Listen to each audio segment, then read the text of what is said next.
मिनश्शैतानिर्रजीम बिस्मिल्लाहिर्रहमानिर्रहीम।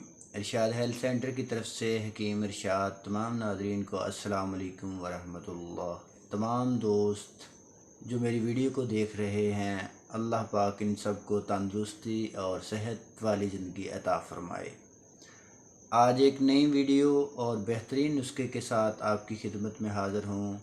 आज गुर्दे और मसानी के पथरी के बारे में बात की जाएगी कि जिन दोस्तों के गुर्दे के अंदर या मसाने के अंदर पथरियाँ बन जाती हैं या पथरी बन जाती है और जिसकी वजह से उन्हें बहुत ही शदीद तकलीफ़ का सामना करना पड़ता है और किसी भी दवाई से इस पथरी की निकासी नहीं हो रही, ये पथरी नहीं निकल रही, तो उन दोस्तों के लिए इनके गुर्दों के अंदर या मसाने के अंदर या पेशाब वाली नाली के अंदर पथरी बन जाती है, स्टोन बन जाती है या रेत के ज़र्रे इकट्ठे हो जाते हैं, एक बेहतरीन नुस्खा है, नोट फरमा लें।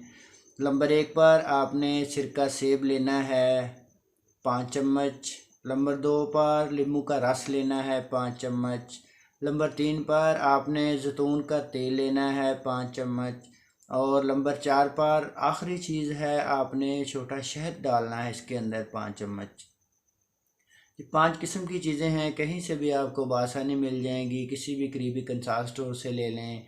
लेने के बाद इन सब चीज़ों को मिक्स कर लें और इसका तरीका इस्तेमाल ये है कि आपने हर खाने से तकरीबन आधा घंटा पहले आधा चम्मच ताज़ा पानी के साथ इसको इस्तेमाल करना है। तो यही सिलसिला आपने जारी रखना है। इंशाअल्लाह 1 से 1.5 हफ्ते के अंदर अंदर जिन दोस्तों के गुर्दों के अंदर जमसाने के अंदर किसी तरह की भी पथरी है, तो अल्लाह पाक के करम फजल से वो आहिस्ता आहिस्ता टूट कर रेत के ज़र्रे बनकर पेशाब के ज़रिए बाहर निकल जाएगी और अल्लाह पाक आपको शिफा अता फ़रमाएंगे। अगर हमारी वीडियो अच्छी लगी हो, हमारे चैनल को सब्सक्राइब करें, हमारी वीडियो को लाइक करें, बेल आइकन के बटन को दबा दें ताकि आने वाली हर वीडियो सबसे पहले आप तक पहुंच सके। अल्लाह पाक आपको, आपकी फ़ैमिली के लिए, आपके अज़ीज़ व क़ारिब के लिए आसानियाँ पैदा फ़रमाए और मुकम्मल सेहत अता फ़रमाए। जज़ाकल्लाह व अहसनल जज़ा। पाकिस्तान पाइंदाबाद।